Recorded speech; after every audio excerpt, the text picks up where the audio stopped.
Estado do Paraná, 11.300.000 habitantes.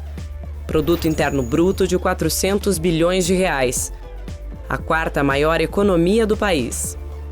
Esta pujança econômica gera impostos, arrecadados pelo poder público e trazidos de volta à população na forma de bens e serviços oferecidos pelo Estado e pelas prefeituras. Mas, será que os gestores, responsáveis pela administração desses recursos, executam bem essa tarefa? A missão de fiscalizar o uso correto dos recursos públicos cabe ao Tribunal de Contas do Estado. Um dos seus principais instrumentos de atuação é a Escola de Gestão Pública. Criada em 29 de fevereiro de 2008, ela oferece cursos presenciais e online, treinamentos e convênios para a formação e capacitação dos seus servidores e dos jurisdicionados. Pela EGP já passaram algumas das mais destacadas personalidades brasileiras. A escola contribui para uma atuação que busca evitar erros, garantindo a melhoria das prestações de contas e da gestão pública de forma geral. Uma ação fundamental de controle do gasto público e, acima de tudo, de combate ao mau uso do dinheiro do cidadão. Estou começando mais uma jornada na minha vida dentro do Tribunal de Contas.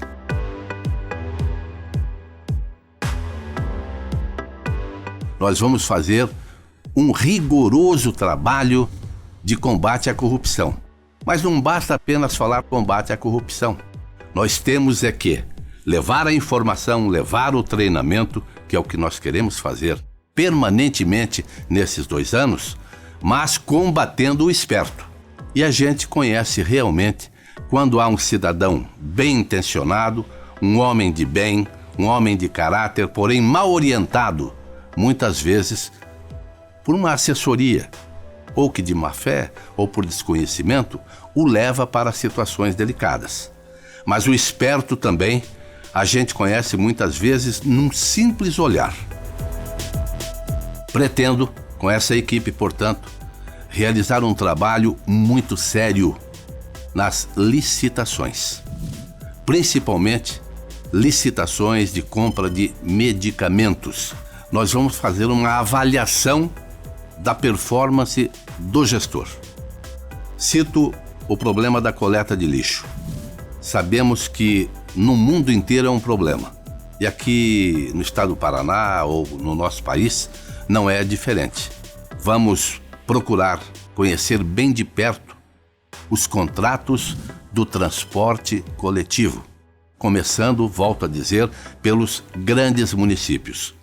E um aspecto que hoje é destaque, infelizmente negativo, nós já temos também um grupo montado para realizar um trabalho de inspeção, fiscalização e auditorias nas barragens do Paraná. Que nós temos no Paraná hoje 6 a 8 barragens com grandes problemas. Repasses para ONGs, contratações de OCIPs, também terão os olhos de ver do nosso Tribunal de Contas. Nós já tivemos aqui 83 processos desaprovados, com milhões e milhões desviados principalmente em taxas de administração e em ausência de servidores, principalmente de médicos, nos 399 municípios do Paraná.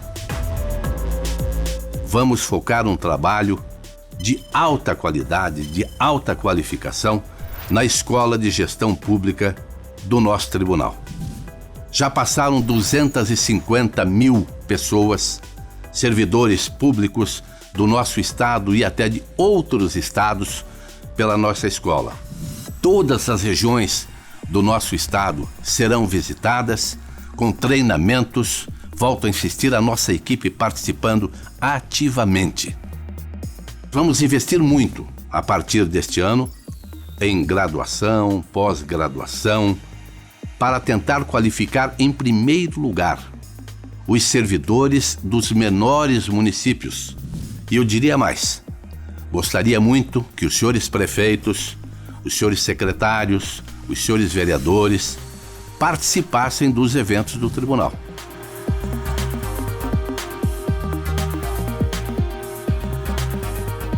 Muito obrigado e vamos continuar juntos trabalhando pelo Paraná nesses 2 anos.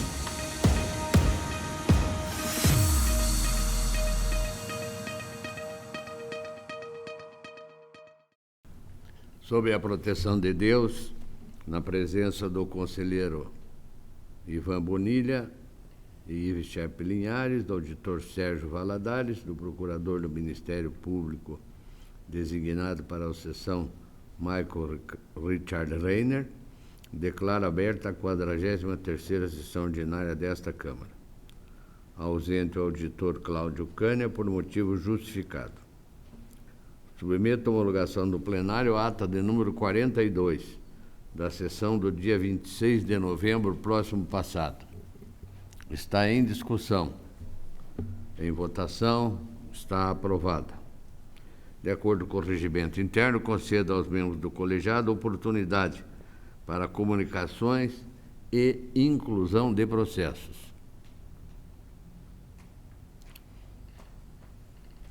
Não havendo interessados, eu anuncio que há um pedido de sustentação oral no processo 27456717, que é uma prestação de contas anual da Companhia de Habitação de Londrina. Relator, o conselheiro Ivan Bonilha. De acordo com a Lei Complementar 113 do Regimento Interno, coloco em preferência de julgamento o processo citado.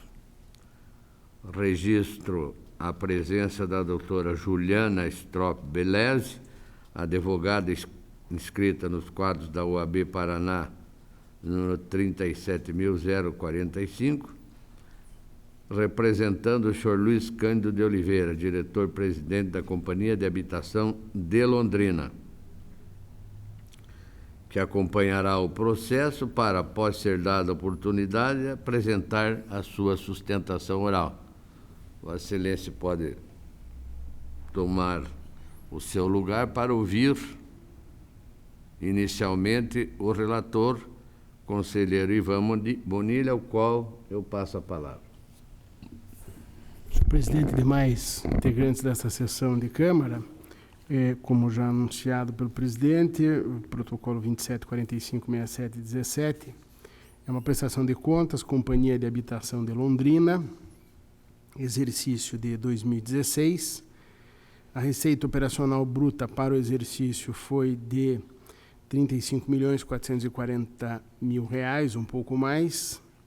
Após a terceira análise, a CGM concluiu pela regularidade das contas, com ressalva e multa pelo atraso na entrega dos dados do SIM-AM, no que foi acompanhada pelo Ministério Público de Contas. Este é sucintamente o relatório.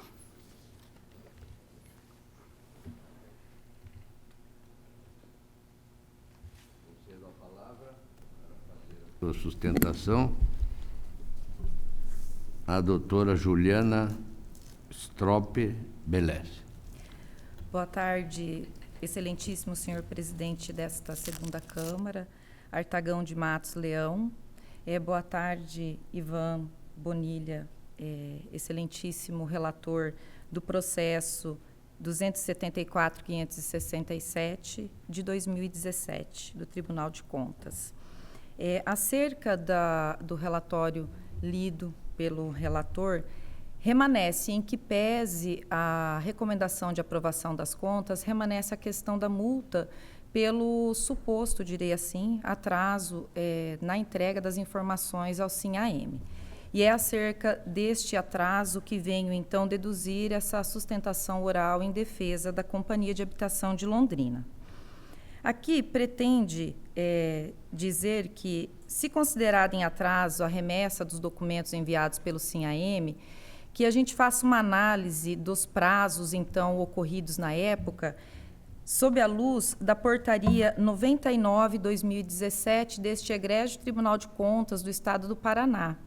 Esta Portaria 99, à sua época, ela estabeleceu como feriado nesta corte os dias 27 e 28 de fevereiro de 2017 e também o dia 1 de março de 2017. Logo, a companhia tinha como data limite para o envio das suas informações o dia 28 de fevereiro de 2017, ou seja, dia de feriado nesta corte, conforme Portaria 99/2017.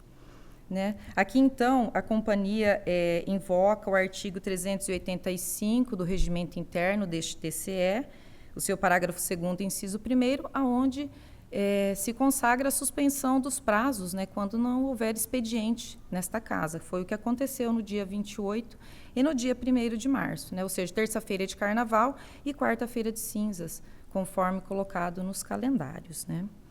Veja bem, a companhia ela vem aqui sustentar acerca deste atraso, entendendo que, se considerado como atraso, seria de um dia apenas. Né? Em que pese o dia 1 de março de 2017 ter sido feriado nesta corte, a contadora da companhia, por diversas vezes, tentou fazer a transmissão das informações pelo SIM-AM sem êxito, né? Fazendo uma abertura, um chamado, às 22 horas daquele dia 1. Porém, não tinha expediente nesta casa. Então, esse chamado ele deve ser considerado aberto no dia 22, de acordo com as normas que estabeleceram o feriado. Né? E se assim considerarmos, então, aberto no dia 22, o chamado, foi necessário reabrir as contas do mês de novembro para que pudesse fazer um ajuste e, então, fechar o mês de dezembro para transmitir as informações. Isso aconteceu no final do dia 2 de março, ou seja, por volta das 20 horas, conforme consta de todo o processo, né, conforme já bem discutido. E, então, no dia 3 de março, às 9 horas da manhã, aproximadamente, foi possível encaminhar de forma adequada as contas de novembro de 2016 e, logo em seguida, fazer o envio, então, das informações ao SIM-AM das contas de dezembro de 2016 também. Né? Numa tentativa de trazer a esta corte um artigo a se aplicar e a conferir, talvez, um alento à companhia na tentativa de escusar esse um dia de atraso, então elidir a aplicação da multa conforme recomendado, né, pela CGM e pelo Ministério Público, a gente faz o pedido de aplicação do artigo 22 da Lei de Introdução às Normas do Direito Brasileiro, né, o Decreto-Lei 4.657, de 4 de setembro de 1942, o seu artigo 22, que versa o seguinte no caput: na interpretação de normas sobre gestão pública, serão considerados os obstáculos e as dificuldades reais do gestor e as exigências das políticas públicas a seu cargo, sem prejuízo dos direitos dos administrados. No parágrafo 1º desta norma, versa que, em decisão sobre regularidade de conduta ou validade de ato, contrato, ajuste, processo ou norma administrativa, serão consideradas as circunstâncias práticas que houverem imposto, limitado ou condicionado a ação do agente. Portanto, aqui a gente está diante de uma situação da existência de uma portaria que decretou feriados nesta corte, que então a gente pede que seja revista essa contagem desse prazo. O parágrafo 2º desse artigo 22 versa que, na aplicação de sanções, serão consideradas a natureza e a gravidade da infração cometida, os danos que dela provierem para a administração pública, as circunstâncias agravantes ou atenuantes e os antecedentes do agente. Aqui, então, a gente sustenta que, em que pese este um dia, então, de atraso, não houve, assim, prejuízo gravoso ao erário, né? Não houve nenhum benefício de gestores, né, tampouco de servidores públicos daquela companhia. Então, assim, a gente pede que todas as circunstâncias que envolvem o caso sejam analisadas. E, em especial, também, que seja vista a questão de todos os precedentes da companhia. A companhia, desde 2006, ela tem todas as suas contas aprovadas. Todas elas foram tidas como contas aptas, né, a representar tudo aquilo que foi feito. Então, diante desse histórico de antecedente e da regularidade que ela tem, a companhia pede que seja afastada essa aplicação de multa. é o que se requer. Retorna a palavra ao senhor relator.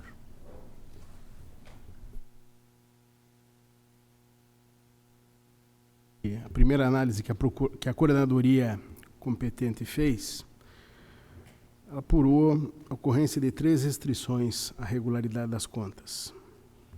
Sobre a existência de créditos a receber vencidos no ativo não circulante, a coordenadoria concluiu que a companhia demonstrou estar adotando medidas, inclusive judiciais, visando a recuperação dos créditos em atraso, quando entendeu que o item pode ser considerado regularizado. É o que temos nas páginas 12 a 15.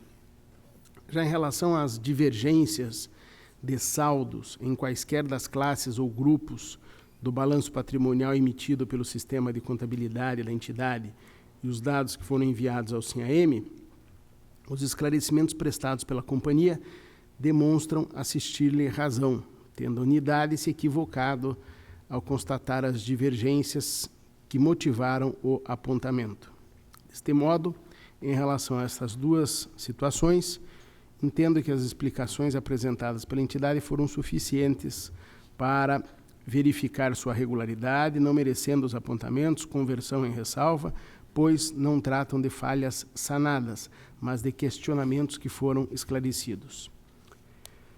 Entretanto, após o segundo contraditório da entidade, que a coordenadoria apurou que o item ausência de encaminhamento da relação dos créditos a receber do ativo circulante, contendo o nome, valor e data de vencimento, devendo a totalização conferir com o demonstrado no balanço patrimonial, foi sanado diante da documentação apresentada à peça 61 e esclarecimentos à peça 56. Desse modo, em concordância com a súmula 8, o saneamento do referido item antes do julgamento do processo enseja sua conversão em ressalva. Finalmente, sobre o atraso na entrega dos dados do SINAM nos meses de novembro e dezembro, de responsabilidade do gestor do exercício seguinte, a coordenadoria não acatou as justificativas apresentadas pela companhia. A retificação de dados altera a data de entrega, prejudicando a atividade fiscalizatória deste tribunal. Entendo que ela pode ser acolhida como justificativa quando comprovado nos autos que o reenvio decorreu da necessidade de um ajuste pontual, devidamente explicado, o que não restou demonstrado nos autos. Nesse sentido, menciono como precedente desta segunda Câmara o acórdão de parecer prévio número 108/19 de minha relatoria. Não há, assim, como afastar a ocorrência do atraso de 46 dias do mês de novembro. Por sua vez, em relação ao mês de dezembro, a companhia demonstrou que abriu demanda no canal de comunicação no último dia de entrega, após esgotadas as tentativas de envio do módulo contábil. No dia seguinte, o tribunal respondeu à demanda e a companhia efetivou a remessa.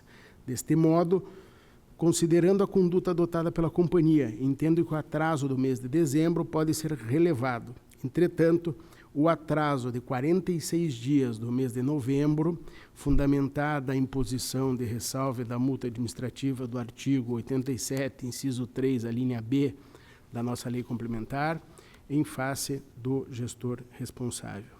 Assim, voto pela regularidade das contas apresentadas pela companhia, referente ao exercício de 2016, com ressalvas em relação à regularização antes do julgamento do processo do item ausência de encaminhamento da relação dos créditos a receber do ativo circulante, contendo nome, data e valor e data do vencimento, devendo a totalização conferir com o demonstrado no balanço contábil e pelo atraso na entrega de dados.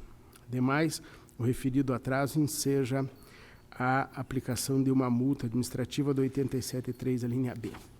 É o relatório e o voto, presidente. Está em discussão. Senhor presidente. Conselheiro Ivens, para discutir. Apenas uma dúvida, conselheiro Ivan, é que última instrução aqui da nossa coordenadoria consta apenas a referência a esse atraso de 3 dias. Então, pelo que eu percebo, imagino que a coordenadoria tenha acolhido essa indicação de que o atraso anterior de 46 dias seria devido a uma reabertura de informações do sistema. Então, Vossa Excelência entende que não estaria devidamente justificado esse atraso de 46 dias, então nós estaríamos, Vossa Excelência estaria questionando a própria conclusão da coordenadoria. Não sei e a própria abertura do prazo. Nesses casos, senhor presidente, o Lúcio relator mencionou até precedente de sua relatoria em que quando não foi devidamente justificado a abertura. Entretanto, eu tenho entendido que quando há abertura do prazo para a retificação de informações, eu entendo que seria até o ônus do tribunal indicar que teria havido alguma manobra para burla do prazo. Então, nesse caso, eu vou ousar divergir do ilustre relator, entendendo que, com a reabertura do prazo dada pela nossa coordenadoria, teria sido, então, superado esse atraso dos 46 dias e o outro atraso de 3 dias, que, na verdade, acabou sendo de um só, conforme propósito de voto do relator, não caberia também a multa. Então, por esses motivos, eu vou ousar divergir do relator. Me parece aqui, eu olhei novamente, mas a última instrução realmente só menciona esse atraso de 3 dias, então eu ouso divergir para que seja excluída a multa. Continua em discussão. A interpretação de Vossa Excelência é que a coordenadoria pode elastecer o prazo. Veja, eu acho que cabe, evidentemente, o juízo da Câmara e do Tribunal Pleno com relação a esse elastecimento. Só que o que eu entendo é que a coordenadoria deve ter, por algum fundamento, entendido plausível essa reabertura de prazo e me parece que o ônus, nesse caso, seria justamente de nós constatarmos alguma impropriedade grave, que tenha sido utilizado esse artifício apenas para, vamos dizer assim, burla ao prazo, o que aqui me parece que não está demonstrado. É uma, vamos dizer assim, interpretação diversa que eu tenho de Vossa Excelência. Vossa Excelência parte do princípio que a reabertura deveria ser justificada. Eu entendo que, uma vez concedida a reabertura, apenas uma causa, vamos dizer assim, de alguma manobra para descumprimento do prazo que me autorizaria, falo por mim pessoalmente, a desconsiderar essa reabertura. Então, apenas isso eu entendo que E a reabertura, feita essa opção pela coordenadoria, Vossa Excelência não... Veja, eu entendo que cabe um julgamento, evidentemente, do tribunal quanto a essa opção, mas eu não vejo nos autos algum elemento que desconstitua como a presunção de legitimidade dessa reabertura. Continua em discussão, senhor relator. Não, presidente, o prazo está no regimento e caberia à coordenadoria não só passar por cima relevando o prazo não cumprido, mas justificar no processo por que estava considerando cumprido o prazo. Ela não fez isso.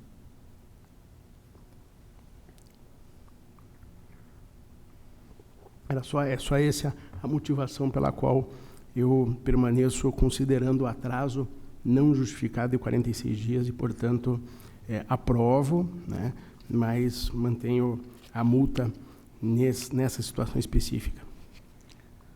Eu peço vista do processo. Não me acho em condições de votar neste momento. Vou solicitar vista, pedir vênia aos meus colegas e,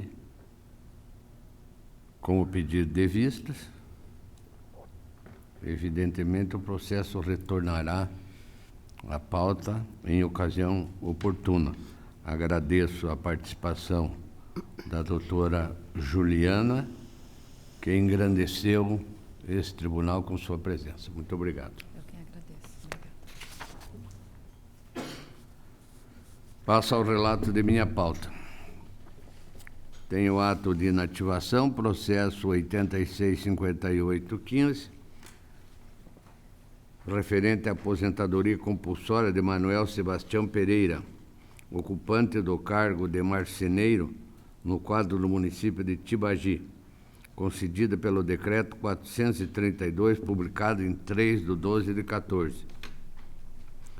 Inicialmente, a denominada à época Coordenadoria de Fiscalização, mediante parecer 12.266/19, constatou erro no cálculo da média de 80% maiores remunerações, pois o servidor completou os 70 anos em 3/12/14 e mesmo após essa data continuou contribuindo. Foram, portanto, desconsideradas essas últimas contribuições, motivo pelo qual opinou pela negativa de registro do ato de concessão de aposentadoria ante as seguintes irregularidades: erro nos cálculos apresentados, sendo necessária a retificação dos valores com mudança da base de cálculo, devendo ser utilizado o índice de novembro de 14 e não o de outubro de 14. A data do requerimento ocorreu em novembro de 14. Segundo, dados desatualizados no sistema SIAP. Terceiro, divergência quanto ao valor da proporcionalização sobre a média registrado no sistema SIAP e obtido pela administração pública. O Instituto de Previdência dos Servidores Públicos de Tibagi veio aos autos, esclarecendo que procedeu retificação dos cálculos com mudança da base de cálculo e, ao invés de utilizar o índice de outubro de 14, já que a data do requerimento ocorreu em novembro de 14, utilizou então o índice de novembro de 14.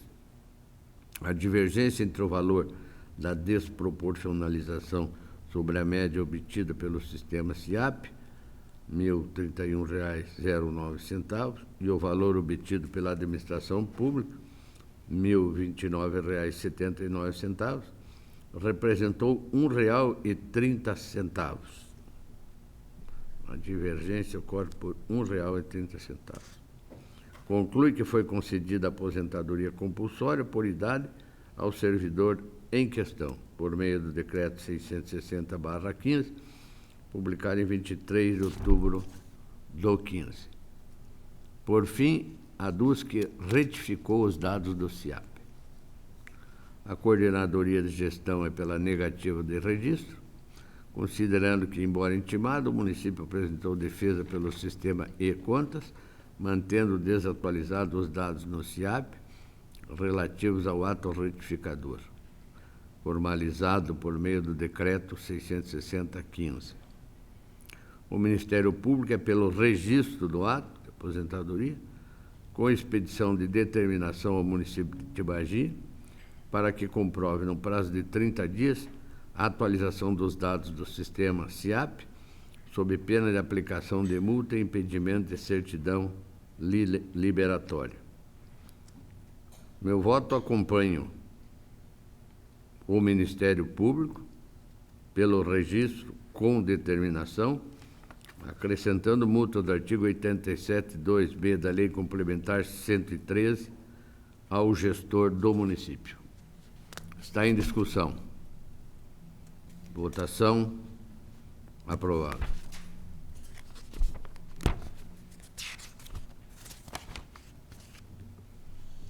Prestação de contas de prefeito municipal.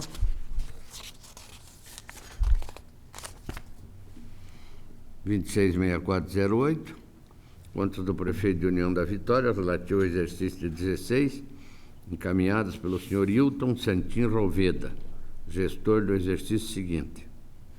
A Coordenadoria de Gestão é pela irregularidade ante a ausência de pagamento de aportes para a cobertura do déficit atuarial na forma apurada no laudo e aplicação de multa do 87.4G da Lei Complementar. O Ministério Público entende da mesma forma. Nosso voto acompanhamos a instrução, propomos a emissão de parecer prévio, recomendando a irregularidade das contas do prefeito do município de União da Vitória, exercício de 16, senhor Pedro Ivo Ilkev, em decorrência da falta de comprovação válida dos pagamentos de aportes para a cobertura do déficit atuarial na forma pulada em laudo, com aplicação de multa do 87 4G da Lei Complementar. Está em discussão. Em votação, aprovado. O 29625418, contas do prefeito do município de Marquinho, relativo ao exercício de 17, encaminhados pelo senhor Luiz César Batistel, gestor do exercício. A coordenadoria de gestão é pela irregularidade das contas, ante os seguintes apontamentos. Primeiro, resultado orçamentário financeiro de fontes não vinculadas a programas, convênios, operações de crédito e RPPS, com aplicação de multa do 87 4G da Lei Complementar. O saldo deficitário observado no exercício foi de R$ 231.101,63, correspondente a 1,67% das receitas das fontes livres. Segundo, divergência de saldos em quaisquer das classes ou grupos do balanço patrimonial emitido pelo sistema de contabilidade da entidade e os dados enviados pelo SINAM. Aplicação de multa do 87 4G da Lei Complementar. E terceiro, certidão de regularidade profissional emitida pelo CRC Paraná, com aplicação de multa do 87 4G da Lei Complementar. A certidão de regularidade profissional não atendia à instrução normativa 140/18, uma vez que não correspondia à certidão restrita, bem como estava válida somente até 31/3/17, sendo que as contas são do exercício de 17. Propôs ainda ressalvas com relação ao atraso de 2 dias na publicação do relatório resumido de execução orçamentária, com aplicação de multa do 87 4G. Atraso de 1 dia na publicação do relatório resumido da execução orçamentária do 2º bimestre do exercício 17, com aplicação de multa de 87 4G. Atraso de 4 dias na publicação do relatório resumido da execução orçamentária do 4º bimestre do exercício 17, com aplicação da multa do 87 4G.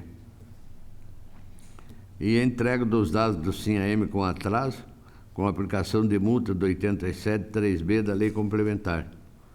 Atraso ocorreu em praticamente todos os meses do ano, chegou a 52 dias, 50, 56 e assim por diante. O Ministério Público acompanha o entendimento da coordenadoria. Em nosso voto, divergimos da instrução quanto ao resultado orçamentário financeiro de fontes não vinculadas a programas, convênios, operações de crédito e RPPS, posto que o resultado ajustado do exercício foi correspondente a 1,61% das receitas, portanto, inferior aos 5%, possibilitando a conclusão pela ressalva do item, conforme reiterado entendimento desta Corte. Ainda entendemos pela ressalva quanto aos atrasos na publicação dos relatórios resumidos da execução orçamentária do 1º, 2º e 4º bimestre de 17, contudo sem aplicação da multa sugerida, posto que os atrasos foram de poucos dias e não resultaram em prejuízo ao princípio da transparência e publicidade. No mais, acompanhamos o opinativo da unidade técnica e concluímos, acompanhando em parte a instrução, propomos que essa Corte emita parecer prévio recomendando o julgamento pela irregularidade das contas do prefeito do município de Marquinho, exercício de 17, Luiz César Batistel, quanto a 1. Divergência de saldos em quaisquer das classes ou grupos do balanço patrimonial emitido pelo sistema de contabilidade, com aplicação da multa do 87 4G. Segundo, certidão de regularidade profissional emitida pelo CRC Paraná, com aplicação de multa prevista no 87 4G. Ainda que sejam ressalvados os seguintes apontamentos. A.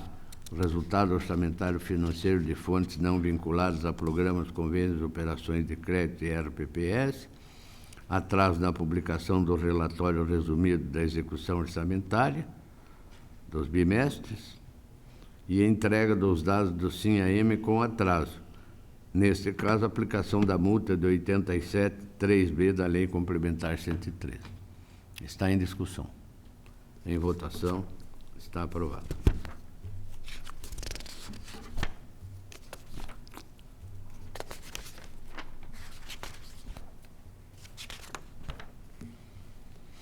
O 195, 168, 19, contas do município de Janiópolis, relativo ao exercício de 18, encaminhados pelo senhor Ismael José Desanoski, gestor do exercício.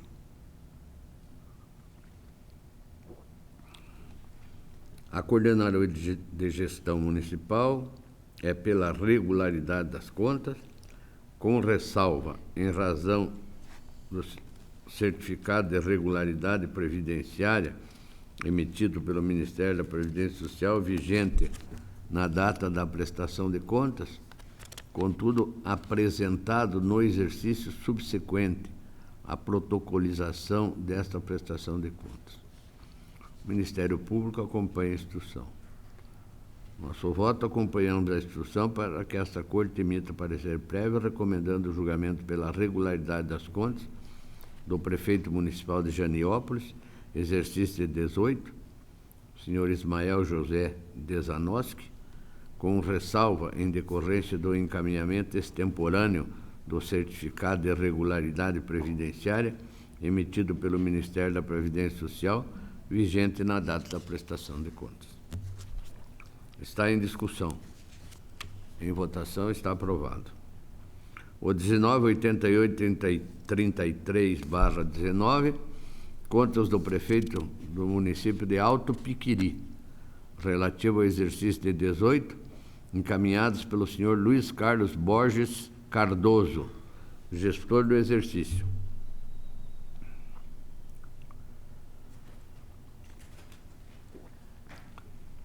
A Coordenadoria de Gestão Municipal emite a instrução número 3.512/19, concluindo pela irregularidade das contas, em razão da ausência de encaminhamento do relatório de controle interno, com aplicação de multas previstas no 87.1b e 87.4g da nossa lei complementar. Embora tenha sido encaminhado o relatório e o parecer do controle interno, observe-se que o senhor Marcos Antônio Colles acumulou indevidamente a função de responsável técnico e de controlador interno do município pelo período compreendido entre 1º/6/18 a 31/12/18. O Ministério Público acompanha. Em nosso voto, divergimos da instrução, considerando se tratar do único apontamento na presente prestação de contas, bem como que o acúmulo dos cargos se deu apenas em parte do exercício de 18. Já disse, repito, de 1º/6 a 31/12, sendo que a partir do 1º/9/19, o referido servidor foi substituído. Ademais, a municipalidade justifica que tal condição se deu em razão do município estar impossibilitado de obter a certidão liberatória diante da falta de nomeação de controlador, não havendo, à época, outros servidores interessados no cargo. Ainda encaminhou um novo relatório do controle interno do exercício de 18, com data do 3/9/19, assinado pela servidora nomeada em 1º/9/9 para o cargo de controladora. Caminhou um novo relatório assinado pela nova controladora. Desta forma, ante as justificativas apresentadas, é possível a conversão em ressalva do apontamento, com a manutenção somente da multa prevista no 87.4g da Lei Complementar. Concluo dizendo que, diante do exposto, proponho que esta Corte emita parecer prévio, recomendando o julgamento pela regularidade das contas do prefeito do município de Alto Piquiri, exercício de 18, senhor Luiz Carlos Borges Cardoso, com ressalva em decorrência do acúmulo indevido de função de responsável técnico e controlador interno do município, aplicando-se a multa do 87.4G da Lei Complementar. É a proposta que está em discussão. Senhor presidente, apenas uma dúvida. Vossa Excelência estaria aplicando a multa por conta dessa acumulação de funções? Isso. Eu só vou registrar minha divergência. Eu entendo que, como estaríamos convertendo em ressalva, eu não aplicaria multa, entendendo que não foi, como Vossa Excelência bem fundamentou, uma falha assim tão grave. Apenas eu registro minha divergência pela não aplicação da multa. Por 2 votos a 1, prevalece a aplicação da multa.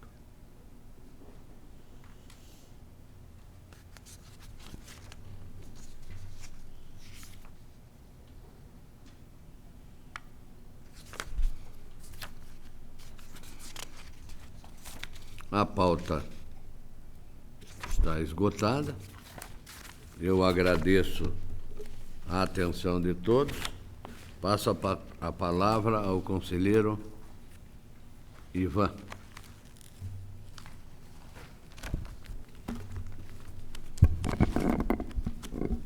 Senhor presidente, agora para a pauta ordinária, inicio pedindo a permissão para relatar 2 processos de admissão de pessoal em conjunto. São eles 95.1050/16, Curitiba, e 23.4356/18, município de Entre Rios do Oeste. Tratam de admissão de pessoal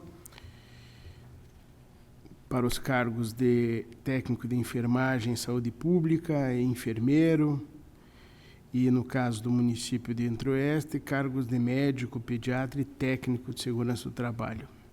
Após a realização do contraditório, a coordenadoria competente manifestou-se pela legalidade e registro dos atos, com ressalvas. O Ministério Público acompanhou tanto a área técnica quanto o MP, após diligência às origens, convergiram no sentido de que a documentação apresentada é suficiente para atestar a legalidade e com consequente registro dos atos. Em relação às ressalvas sugeridas pela unidade técnica, anote-se que a constatação de impropriedades, mesmo que sanadas ou superadas, que não interferem na concessão de registro, merecem, sobremaneira, um acompanhamento concomitante para que não voltem a acontecer, devendo ser objeto de recomendação. Nesses termos, acompanho o precedente da 2ª Câmara, Acórdão 1669/19, com fundamento no artigo 244, parágrafo 1º do Regimento, voto pelo registro e converto a sugestão de ressalvas da área técnica e recomendações para evitar que as impropriedades se repitam. É o relatório e votos. Votação. Estão aprovados. Protocolo 82.9968/17, admissão de pessoal, município de Porto Vitória, provimento de diversos cargos, concurso público, edital 01/2018. Coordenadoria de acompanhamento dos atos de gestão e o MP manifestaram-se conclusivamente pela legalidade e registro, com emissão de ressalva em razão do atraso de 5 dias no encaminhamento dos dados referentes à 4ª fase do processo de admissão. Em conformidade com os pareceres técnico ministerial, as admissões merecem ser registradas, sendo possível aferir observância de requisitos dos atos, e a exemplo dos 2 processos que acabei de relatar, converta a proposta da unidade técnica de ressalva em recomendação. É o relatório e voto. Em discussão, votação aprovado. Protocolo 639937/19, embargos de declaração postos pelo representado, ou no caso aqui o presidente da Câmara Municipal de Lupionópolis e outro, em face do Acórdão 2725/19 da 2ª Câmara, por meio da qual, por unanimidade, julgou irregulares as contas do exercício financeiro 2015. Os embargantes alegam que o acórdão possui omissão, contradição e obscuridade diante da existência de decisões judiciais determinando ao Poder Executivo Municipal o repasse do 12º. Requerem, ao final, o provimento dos embargos e modificação da decisão.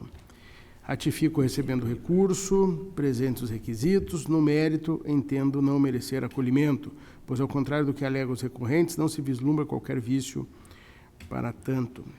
No presente caso, buscam os recorrentes a concessão de efeito infringente ao recurso para que seja afastado o julgamento pela irregularidade das contas e multas aplicadas.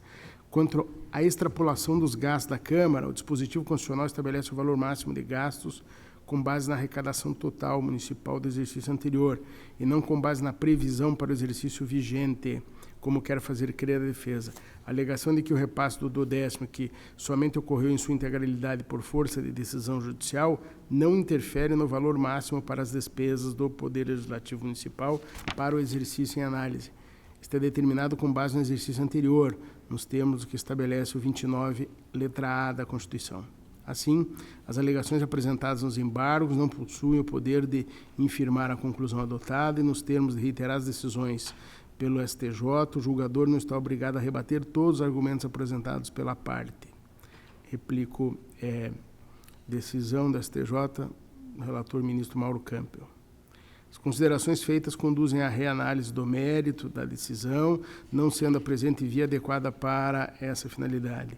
Constatada, portanto, a inexistência de imperfeições passíveis de correção por intermédio dos embargos, mostrando-se o recurso como protelatório, rejeito ele no mérito. Então, voto pelo conhecimento e no mérito rejeito o recurso. Relatório e voto. Em discussão, votação, aprovado. Protocolo 19, 9740/19, prestação de contas, Câmara de Lidianópolis, exercício de 18, um orçamento fixado em R$900 mil, unidade técnica pela regularidade, já o Ministério Público pela regularidade das contas, com ressalva em relação à nomeação de servidora para o cargo comissionado de chefe de processos legislativos, sem que exerça qualquer função de chefia, direção ou assessoramento, e pela emissão de determinação para que o atual gestor da Câmara exonere a servidora em questão e de recomendação para que seja avaliada a oportunidade e conveniência de preencher mediante concurso público o cargo efetivo de técnico legislativo existente no quadro próprio de pessoal. Inicialmente, acerca da opinião do Ministério Público, cumpre registrar que a questão relativa ao exercício de cargo em comissão de chefe de processos legislativos, em desacordo com o 37, inciso 5 da Constituição, não faz parte do escopo de análise da prestação de contas municipais do exercício de 18, definido pela Instrução Normativa 147. Nessas condições, mostra-se incabível a análise do tema no presente feito, podendo a situação ser averiguada por outros métodos de fiscalização a critério da CGF.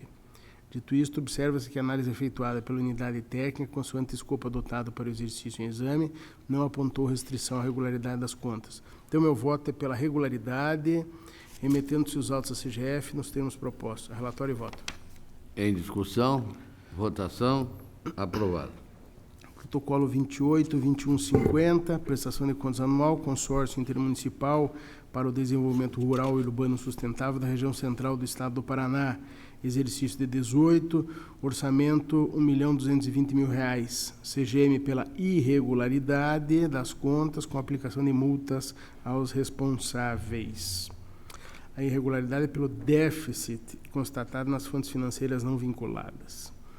MP junto ao TC solicitou intimação da entidade para esclarecimentos e juntada de documentos, bem como o retorno dos autos à COFIN para a implementação da instrução processual. Subsidiariamente, quanto ao mérito das contas, corroborou o opinativo técnico.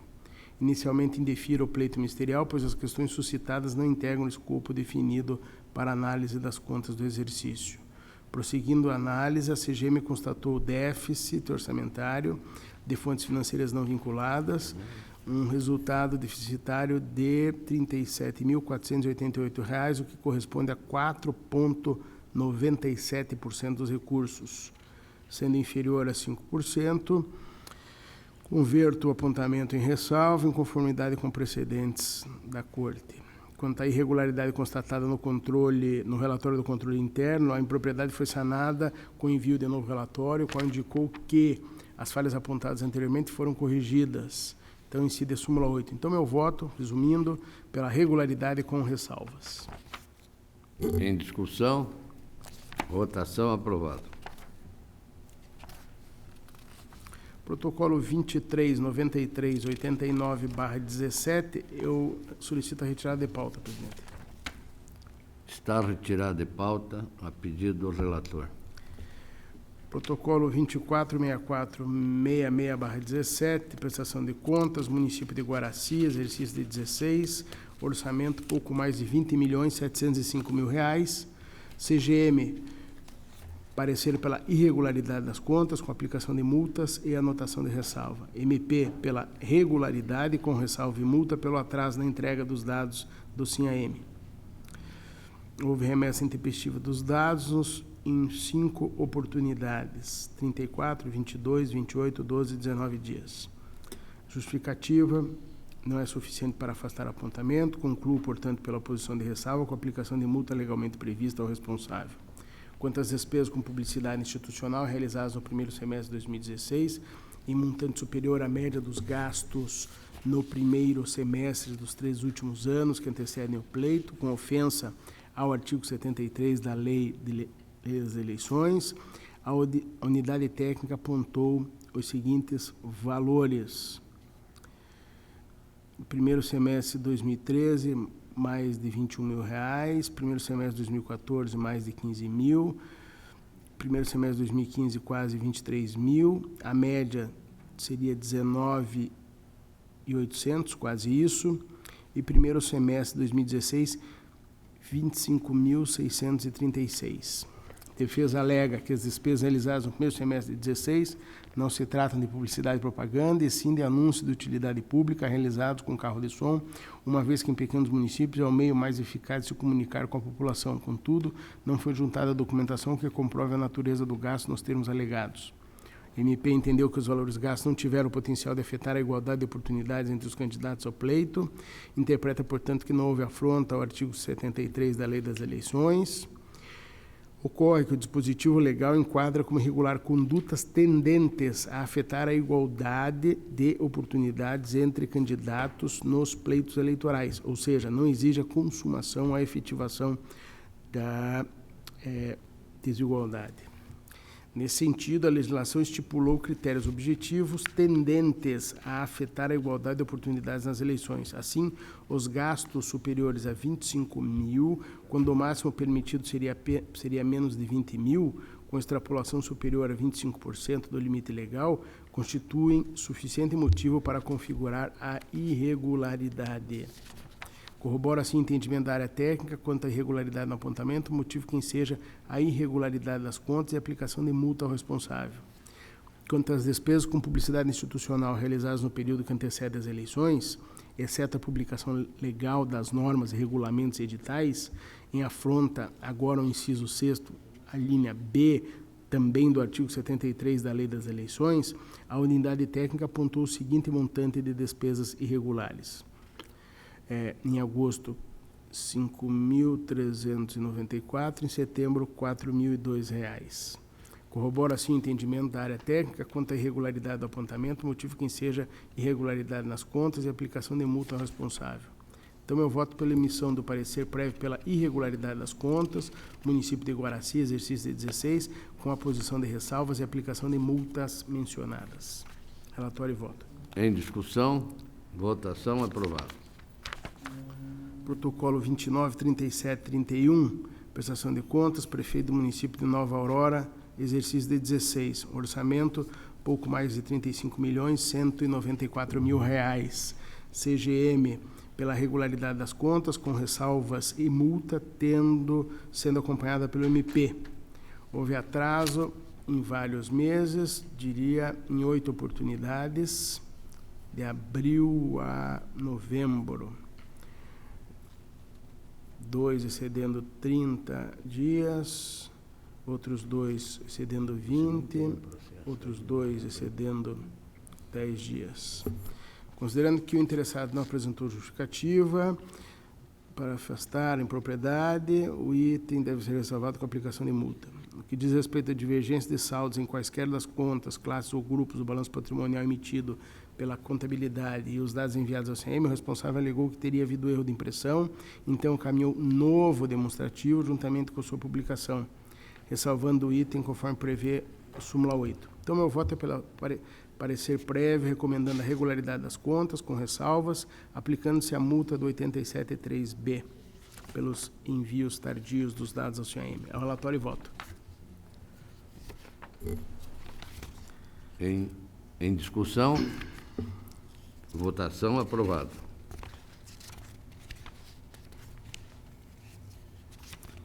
Protocolo 30.70.82, barra 17, prestação de contas, município Paulo de Frontin, referente ao exercício de 2016.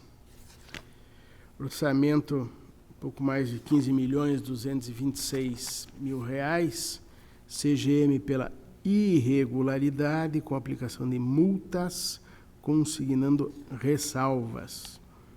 MP corroborou o entendimento da unidade técnica, porém opinou pela expedição de determinação ao município para que comprove a formação do controlador interno designado e sugeriu a inclusão no modelo de relatório disponibilizado às entidades de campo de preenchimento obrigatório em que consta a referência da qualificação técnica do responsável pelo controle interno. Inicialmente, em relação à sugestão ministerial para a inclusão de qualificação técnica do responsável no modelo de relatório disponibilizado às entidades, cumpre registrar que esse modelo está previsto na Instrução Normativa 128 de 2017. TC, ao editar instruções normativas estabelecendo o escopo e o processo de prestação de contas anuais, busca padronizar o exame técnico e oferecer tratamento isonômico aos fiscalizados. Destarte, o presente processo não é um instrumento adequado para sugerir uma mudança no relatório disponibilizado às entidades, o qual consta da Instrução Normativa 128. No mesmo sentido, deixo também de expedir a determinação sugerida pelo MP, pois a questão atinente à qualificação técnica do controlador interno não compõe o escopo da análise da prestação de contas do exercício. Prosseguindo a análise dos autos, foram constatadas as seguintes restrições. Primeiro, déficit orçamentário financeiro nas fontes não vinculadas. Segundo, divergências nos registros de transferências concessionais dos repasses de PVA e Fundeb. Terceiro, balanço patrimonial incompleto. Quarto, ausência de comprovação da publicação do relatório de gestão fiscal do segundo semestre de 2015. Quinto, obrigações de despesas contraídas nos 2 últimos quadrimestres do mandato que tenham parcelas a serem pagas no exercício seguinte sem que haja disponibilidade de caixa. Sexto, ausência de comprovação da realização da audiência pública para efetivação das metas fiscais relativas ao terceiro quadrimestre de 2015 e do segundo quadrimestre de 2016. E, por último, entrega dos dados CIAM com atraso.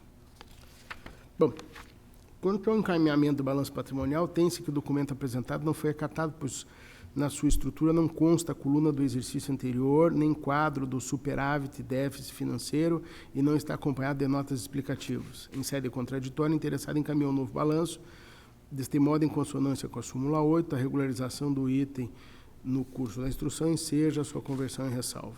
Em relação ao cerca do déficit orçamentário de fontes financeiras não vinculadas, o resultado deficitário foi de mais de R$ 484.871, correspondendo a 2,88%. Nessas condições, o apontamento pode ser convertido em ressalva em conformidade com os precedentes. Quanto às divergências nos registros de transferências concessionais da cota parte do IPVA e das transferências do Fundeb, respectivamente no valor pouco mais de R$ 161.700 e pouco mais de R$ 23.600, o responsável alegou no contraditório que as divergências decorreram de contabilização equivocada dos referidos recursos. Corrobora, então, o entendimento da CGM de que não foram juntados documentos suficientes para sanar o apontamento, pelo que conclui pela manutenção da irregularidade e, diante disso, aplique-se ao responsável a multa do 87.4, a linha G da nossa lei complementar. Em relação às obrigações de despesa contraída nos últimos 2 quadrimestres do mandato, com parcelas a serem pagas no exercício seguinte, sem que haja disponibilidade suficiente de caixa, conforme critérios do prejulgado 15 desta Corte, observou um resultado negativo de mais de R$ 251.000. No contraditório, o judicionado defendeu que o valor corresponde apenas a 1,84% das despesas e que, portanto, não ultrapassa a tolerância de 5% estabelecida pela jurisprudência. Alegou também que o valor negativo não causou prejuízo aos cofres. As alegações de defesa não podem ser acatadas. A tolerância de 5% praticada pela jurisprudência da Corte se aplica ao item referente a déficit nas fontes livres e não a este achado em apreço. Desta forma, diante do descumprimento da lei de responsabilidade fiscal, permanece a irregularidade do item, impõe-se a aplicação da multa do 87.4, a linha G da lei complementar ao gestor. CGM apontou também a ausência de comprovação da realização de audiências públicas para avaliação das metas fiscais relativas ao terceiro quadrimestre de 2015 e ao segundo quadrimestre de 2016. Observou-se que as publicações dos convites previam uma data, porém as audiências foram antecipadas e realizadas em outras datas diversas publicadas. O jurisdicionado não forneceu esclarecimentos a respeito da divergência de datas. Assim, tem-se que não houve a regularização dos itens, do que ocorre a aplicação de 2 vezes a multa do 87.4, a linha G da lei complementar, ao gestor. Com relação à ausência de comprovação da publicação do relatório de gestão fiscal do segundo semestre de 2015, a unidade técnica constatou que a publicação não incluiu o demonstrativo simplificado. No contraditório, o responsável encaminhou publicação extemporânea do referido demonstrativo que estava faltando. Como o demonstrativo simplificado do RGF apenas consolida as informações dos demais quadros que compõem o referido relatório, corrobora o entendimento da CGM de que o item pode ser ressalvado uma vez que o princípio da publicidade foi atendido. Já sobre o atraso na entrega dos dados do SINAM, ocorreram em 5 oportunidades, 61, 43, 13, 20 e 20 dias. O meu entendimento é o da unidade técnica pela ressalva do item e aplicação da multa do 87.3, a linha B. Quanto à aplicação da referida multa, a responsabilidade é do gestor que, na data limite para cumprimento da obrigação, respondia pela administração. Logo, aplico a multa de forma individual a 2 gestores distintamente, que foi o responsável pelo atraso na remessa de abertura, janeiro, fevereiro e março, e o outro na remessa de dezembro. Por fim, no que diz respeito ao achado falta de reconhecimento de despesa previdenciária, deixo de analisá-lo, posto que, como destacado pela CGM na instrução 3986/19, trata-se de ocorrência constatada fora do escopo de análise. Havendo indício de ilegalidade, determina encaminhamento dos autos à CGM para que, nos termos do artigo 175-K, inciso 3 do Regimento Interno, proponha processo de tomada de contas para devida análise e apreciação do achado. Em face do exposto, voto pela emissão de parecer prévio recomendando a irregularidade com multas, consignando as ressalvas relatadas, além do encaminhamento à CGM. É o relatório e voto. Está em discussão. Para discutir. Senhor presidente, a única divergência com relação à multa do atraso do SINAM do mês de dezembro, responsabilidade do senhor Sebastião Elias da Silva Neto, que o atraso seria de 20 dias. Nesses casos, nós temos relevado a multa, sem prejuízo, evidentemente, da multa aplicada ao antecessor, o senhor Jamil Peck, que teve 4 atrasos, 2 deles superiores a 30 dias. Entretanto, essa eu proporia a minha divergência, deixando de aplicar esta multa especificamente. Eu acompanho a divergência neste caso. Está aprovada a proposta do relator, com exceção desta multa esclarecida pelo doutor Ives. Doutor Ivan continua com a palavra. Protocolo 187706/18, eu solicito a retirada de pauta, presidente. Está retirado. Protocolo 183690/19, prestação de contas, município de Siqueira Campos, exercício de 18, orçamento, pouco mais de R$53.855.000, análise conclusiva após contraditório, emissão de parecer prévio pela regularidade das contas, sendo acompanhado pelo Ministério Público. Quanto ao relatório do controle interno encaminhado, não apresentaram os conteúdos mínimos. Em sede contraditório, foi reencaminhado, cópia dos pareceres do Conselho Municipal de Saúde e de Acompanhamento e Controle Social do Fundeb, conforme o modelo constante da instrução normativa, devendo o item ser ressalvado, conforme súmula 8. Então, meu voto é pelo parecer prévio, recomendando regularidade das contas com ressalva. Em discussão, votação, aprovado. Protocolo 257731/16, eu solicito o adiamento do processo, presidente. Está adiado. Bem assim, também solicito adiamento do protocolo 305594/17, Guamiranga. Está adiado. Era o que tinha para a pauta. Agradeço, presidente. A presidência agradece Vossa Excelência. Para relato de pauta, passa a palavra ao conselheiro Ives Linhares. Excelentíssimo senhor presidente, demais integrantes desta segunda Câmara, inicio com a tomada de contas extraordinária 33050517 do município de São João do Ivaí. Na verdade, é um trabalho da Coordenadoria de Gestão Municipal, que protocolou comunicação de irregularidade,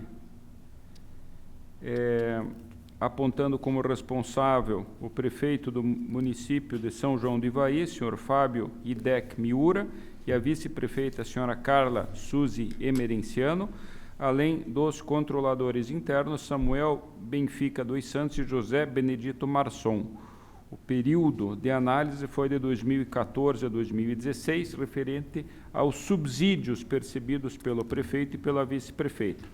As irregularidades referem-se ao recebimento de subsídios no exercício de 2014, com reajuste de 5%, que, no entender da coordenadoria, seria indevido, por se referir à reposição de período anterior à posse dos agentes políticos, isto é, ao exercício de 2013, em ofensa ao que dispõe o artigo 9º da Instrução Normativa 72/2019, além do recebimento pela vice-prefeita de 13º salário sem previsão legal e de outros excedentes relativos ao mês de agosto de 2015, referentes ao período em que substituiu o prefeito, que se encontrava afastado em virtude de licença médica. Comunicação recomenda, dentre outras providências, a devolução de R$ 17.160 pelo prefeito, R$ 15.559,58 pela vice-prefeita.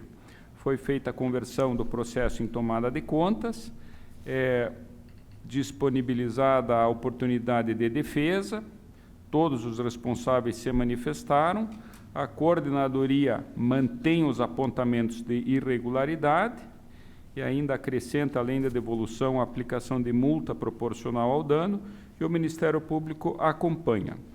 Senhores conselheiros, eu vou divergir em parte da instrução. Aqui, na verdade, o principal ponto é o seguinte.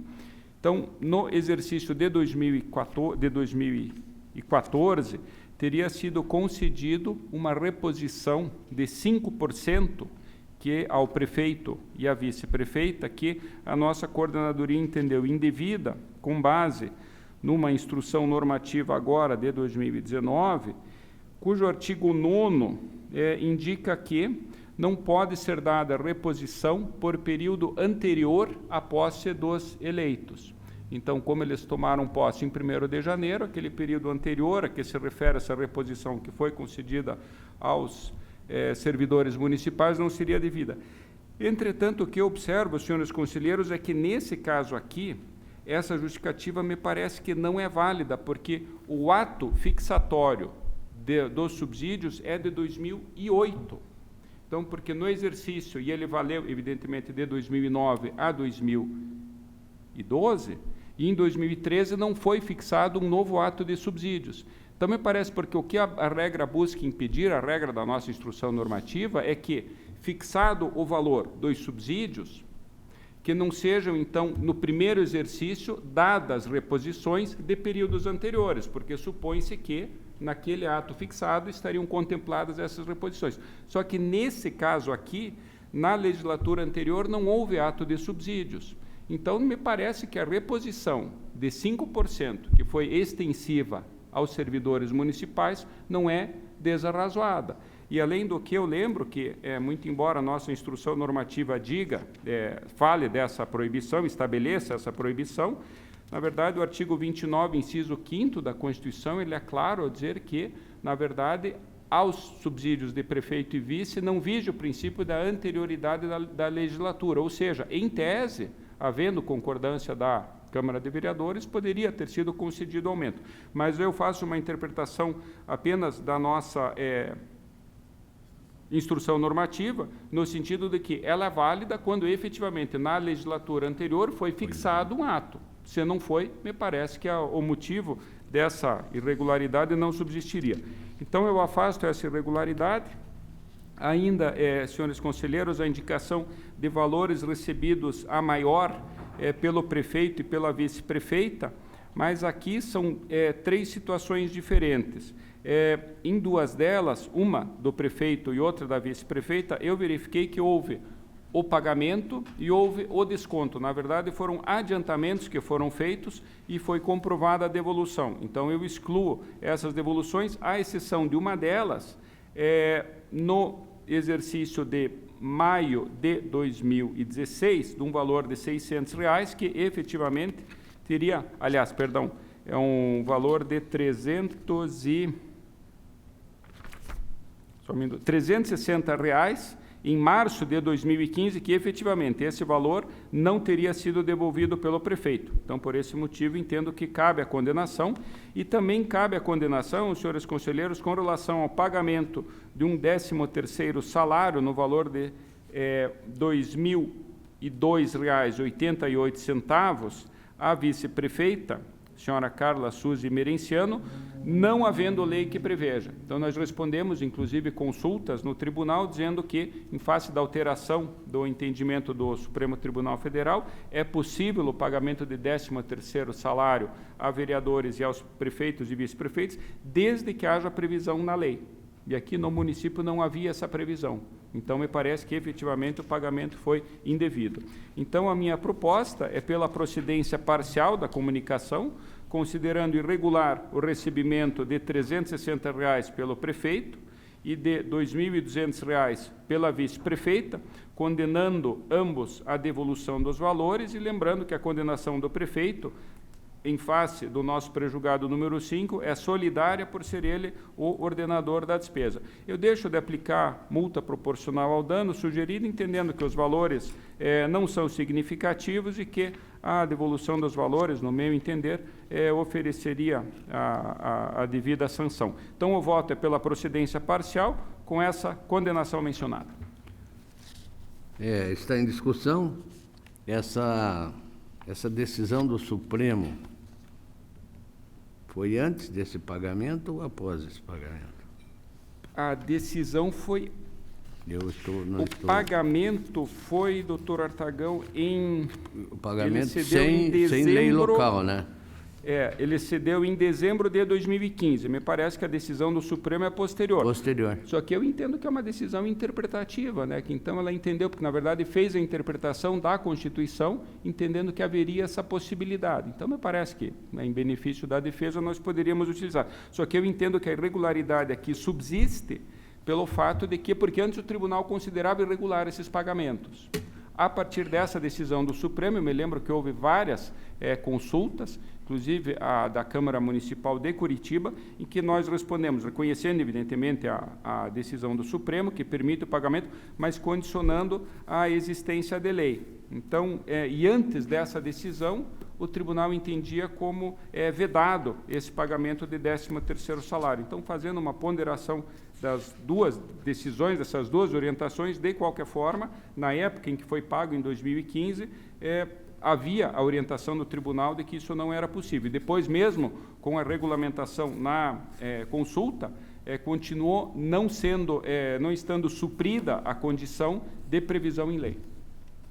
Então, apenas por esse motivo, esclarecendo ao senhor presidente, pelo qual eu mantenho, nesse caso, a regularidade e a devolução. Essa devolução que Vossa Excelência está determinando são em 2 aspectos. Na verdade, primeiro, pelo recebimento do 13º da vice-prefeita apenas, e com relação ao prefeito? O prefeito é uma verba que a nossa coordenadoria identificou, que constou de um contra-cheque, a maior, de R$ 360, no mês de março de 2015, e dessa não teve a devolução, não há explicação, inclusive o prefeito nem chega a justificar esse recebimento. Então, me parece que essa verba eu entenderia realmente como indevida e, diante da ausência de lei autorizando o pagamento do 13º, eu também entendo indevido o pagamento à vice-prefeita. Eu vou acompanhar Vossa Excelência na devolução da vice-prefeita, mas com relação ao prefeito, eu estou na dúvida, vou considerar regular. Então, há, doutor Ivan, uma pequena divergência. com relação à proposta do Toriz de minha parte. E eu entendo que não há necessidade de devolução por parte do prefeito, mas sim por parte da vice-prefeita, que recebeu de forma irregular o 13º, é isso? Isso, na verdade, só para esclarecer o meu voto, senhor presidente, se Vossa Excelência me permite, é que eu estou estendendo a condenação solidária da devolução do 13º ao prefeito por conta do nosso pré-julgado número 5, que estabelece essa responsabilidade solidária do prefeito. Por ter pago? Por ter pago, exatamente, que é como o presidente de Câmara em relação aos subsídios recebidos pelos vereadores, e também, né, o nosso prejulgado fala do chefe dos poderes, né, no caso aqui do Poder Executivo, diante do recebimento de Mas subsídios. O prefeito não recebeu o 13º. Não, foi a vice-prefeita que recebeu. E Vossa Excelência está condenando a devolver também de forma solidária? Solidariamente, isso, solidariamente, em virtude do nosso prejulgado. Eu também vou contra essa devolução solidária do prefeito. Então, eu vou contra os 2 itens com relação ao prefeito, acompanho o relator com relação ao vice-prefeito. Depois encaminho o voto a Vossa Excelência. Doutor Ivan. Eu voto com o relator, presidente. Por 2 votos a 1, prevalece o voto do relator, que seja anotada a minha divergência. Dando continuidade, senhor presidente, o processo de transferência voluntária, prestação de contas 302.888.14, município de Santa Teresa do Oeste, transferência à Associação de Pais Amigos Excepcionais, 24.000 a valor. Aqui eu acompanho os pareceres que são pela regularidade das contas com ressalva. A nossa coordenadoria indica ressalva pela execução de despesas sem a comprovação do regular processo de compras. Eu apenas acrescento a essa ressalva 2 outras que diz respeito à ausência parcial de extratos bancários e do termo de cumprimento dos objetivos apresentado inicialmente por não ter sido emitido pelo fiscal da transferência. Então, apenas eu acrescento essas 2 ressalvas e anoto a recomendação também da unidade técnica. Voto, então, pela regularidade com ressalva e recomendação. Em discussão, votação aprovada. Admissão de pessoal 55276611 do município de Paranavaí, provimento para diversos cargos. Aqui a instrução da coordenadoria, o parecer do Ministério Público são uniformes pela legalidade e registro, com aplicação do artigo 6º da Instrução Normativa 117, tendo em conta que o processo foi atuado há mais de 5 anos nesta Corte. Então, ele, por via de consequência, entende-se possível relevar a ausência do edital de abertura do certame, a justificativa de indicação fora de ordem e declaração de não parentesco assinada por servidor e membros da comissão fiscalizadora do concurso. Então, o voto, acompanhando os pareceres, pelo registro, com base na nossa Instrução Normativa 117, e ainda aponto uma recomendação ao município, conforme consignado pela unidade técnica referente à guarda e conservação de documentos. Em discussão, votação aprovada. Processo seguinte, 1362/2712, admissão de pessoal da Lapa para o provimento de diversos cargos e empregos públicos. Na verdade, é um processo bastante extenso. Essa aqui é uma admissão complementar de vários outros processos originários do edital 1 de 2011. Na verdade, aqui, ao final, as manifestações dos uniformes pelo registro, exceto da senhora Rosecleide Horning do Vale. E eu vou divergir, senhores conselheiros, com relação a essa exceção. Eu entendo que também a admissão dessa servidora pode ser registrada. Isto porque o motivo da irregularidade apontada pela nossa coordenadoria seria que a irmã dela, Alessandra Horning do Vale Lorenzon, seria membro permanente da comissão organizadora do concurso. Entretanto, e por isso, então, haveria o impedimento de participação da irmã. Entretanto, foi juntado aos autos várias declarações que indicam um afastamento de fato dessa servidora de suas atribuições na comissão, logo que tomou conhecimento da participação da sua irmã. Então, o diretor de departamento de RH assevera que ela teria informado que não poderia se fazer presente no dia da prova porque ficou sabendo que sua irmã iria prestar o concurso.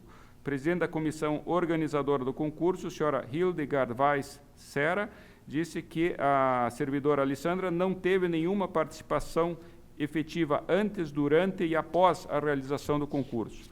O Instituto Barriga Verde, que organizou a prova, também afirma ter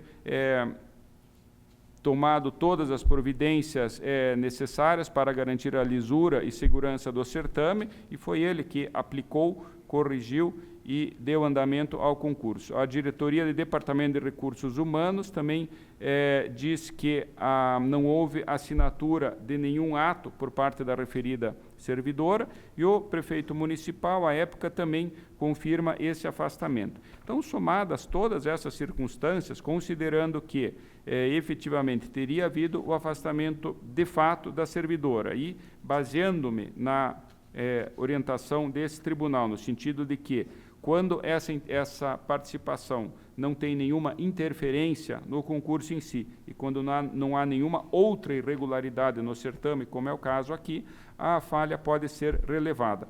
Então, o meu voto, senhores conselheiros, divergindo em parte das manifestações, pelo registro de todas as admissões, inclusive a da servidora mencionada, cuja irmã seria membro da comissão do concurso. Em discussão, votação, aprovado. Tenho mais uma admissão municipal, essa do município de Curitiba, 9463-1616. Aqui é para o cargo de guarda municipal. Eu acompanho as manifestações uniformes pelo registro, apenas transformo as ressalvas apontadas pela nossa coordenadoria em recomendações, no sentido referentes ao conteúdo do termo de referência, necessidade de realização de pesquisa de mercado antes da contratação da empresa e encaminhamento de todos os documentos orçamentários e financeiros exigidos pela nossa instrução normativa. Então, o voto é pela legalidade de registro com as referidas recomendações. Em discussão, votação, aprovado. Tem a seguir prestação de contas de prefeito, processo 30.2447/17, município de Fernandes Pinheiro. Responsável o senhor Osiel Naivert, prefeito do exercício 2016. A Coordenadoria de Gestão Municipal conclui pela irregularidade em virtude de despesas com publicidade institucional realizadas no período que antecede às eleições. E ainda ressalva atrasos na publicação do relatório resumido de execução orçamentária, segundo bimestre do exercício 2016, sexto bimestre do exercício 2015, atraso na publicação do relatório de gestão fiscal, segundo semestre de 2015, atraso na realização de audiência pública, entrega de dados do SINAEM com atraso e ainda ausência de encaminhamento do certificado de regularidade previdenciária. São indicadas multas. O Ministério Público opina pela conversão do apontamento relativo às despesas com publicidade institucional, a sua conversão em ressalva, entendendo que o valor despendido não afetou a igualdade dos candidatos. Com relação às despesas com publicidade institucional, eu vou, nesse caso aqui, acompanhar o Ministério Público. Na sessão de hoje, o conselheiro Ivan relatou um caso similar, mas não igual. Que aqui nós estamos falando da despesa de publicidade no período vedado, ou seja, naqueles meses de julho, agosto, setembro e outubro. O caso do doutor Ivan tinha, além dessa irregularidade, também o fato de ter sido gastos valores acima da média do semestre anterior. Então, aqui nós não estaríamos falando de uma irregularidade, de duas irregularidades, mas de uma. Os valores despendidos no período vedado foram de 6.954, 4.886 e 4.903. Eu concordo com o doutor Ivan também que não é o fato de não ter sido reeleito o prefeito não implica, evidentemente, na ausência da ilegalidade. Entretanto, o que eu pondero é que, na verdade, é até uma justificativa do prefeito com relação à classificação dessas despesas. E, na verdade, o que já foi trazido isso a conhecimento em vários julgamentos é que há uma dificuldade, evidentemente, do tribunal aferir se esses gastos ocorridos nesses períodos vedados realmente se referia a uma publicidade legal, oficial, como pode ter sido, ou se realmente foi alguma matéria que poderia ter ocasionado a promoção do então prefeito. Então, aliando essa circunstância ao próprio valor, que me parece que não é expressivo, eu vou acompanhar a proposta do Ministério Público, então, pela conversão desse item em ressalva. Com relação às demais ressalvas apontadas, ao atraso na publicação dos relatórios resumidos de execução orçamentária, aqui, com relação ao segundo bimestre de 2016, foi de apenas um dia, então eu entendo que pode ser relevado esse atraso. E com relação à publicação do sexto bimestre de 2015, foi um atraso expressivo de aproximadamente 32 dias, para ser mais preciso, e esse também foi o atraso ocorrido com relação ao relatório de gestão fiscal do terceiro quadrimestre de 2015. Inclusive, a data para o envio e do efetivo envio coincidem em ambas as irregularidades. Então, reconhecendo o atraso e a necessidade de aplicação da multa, a minha proposta é de aplicação de apenas uma multa, entendendo que são infrações similares. Consigno ainda as ressalvas referentes ao atraso na realização da audiência pública, à entrega do SIM-AM com atraso, e aqui os atrasos foram significativos, na verdade foram 8 meses, e que, na verdade, chegaram a 79, 61, 54, 39, 42 dias, então me parece que é aplicável a multa contra o senhor Osiel Naibert. Deixo, porém, de aplicar contra a senhora Cleonice, a sucessora, que teve apenas um atraso no mês de novembro de 9 dias. Então, resumindo, e ainda a ausência de encaminhamento do certificado de regularidade previdenciária, que, na verdade, foi encaminhado com atraso, também consigna essa ressalva. Então, resumindo, o voto é pela emissão de parecer prévio pela regularidade, com todas essas ressalvas mencionadas, e aplicação da multa por uma vez ao senhor Osiel Naibert, na verdade, uma multa do artigo 87.4G, pelo atraso nas informações, na publicação dos relatórios da Lei de Responsabilidade Fiscal, e outra multa do artigo 87.3B, pelo atraso na prestação das informações do SIM-AM. Então, são fundamentos diversos, são, digamos, situações diversas, por isso entendo que essas duas multas não podem ser aglutinadas. Então, basicamente, é pela regularidade, com ressalva e aplicação de duas multas. Em discussão, votação, aprovado. Tenho, por último, prestação... Não. Não, foi esse que eu já relatei. Eu agradeço, senhor presidente, era o que eu tinha a relatar. Esta presidência agradece Vossa Excelência. Passa a palavra ao auditor Sérgio Valadares. Obrigado, senhor presidente, senhores conselheiros, senhor procurador, senhora secretária, senhores servidores, senhoras e senhores. Inicio pelo processo 204-62409, que trata da prestação de contas da aplicação de recursos no valor de R$ 97.000 transferidos à Fundação Faculdades Luiz Meneghel em razão do convênio celebrado com a Fundação Araucária, tendo como objeto a implementação do projeto denominado Transformação de Óleo Vegetal em Sabão e Sabonete e Gestão Empresarial, contemplado no programa Universidade Sem Fronteiras, Extensão Tecnológica e Empresarial. Em resumo, senhor presidente, em sua análise conclusiva, a Coordenadoria de Gestão Estadual e o Ministério Público de Contas sugerem que o Tribunal julgue as contas regulares com ressalva em razão dos seguintes fatos: aquisições diretas dos mesmos produtos e de combustível sem a realização de processo licitatório, e 2, realização de pagamentos de combustível no valor de R$ 1.815,89 e de produtos para execução do convênio no valor de R$ 56,00, com apresentação de documento fiscal sem a completa identificação do comprador.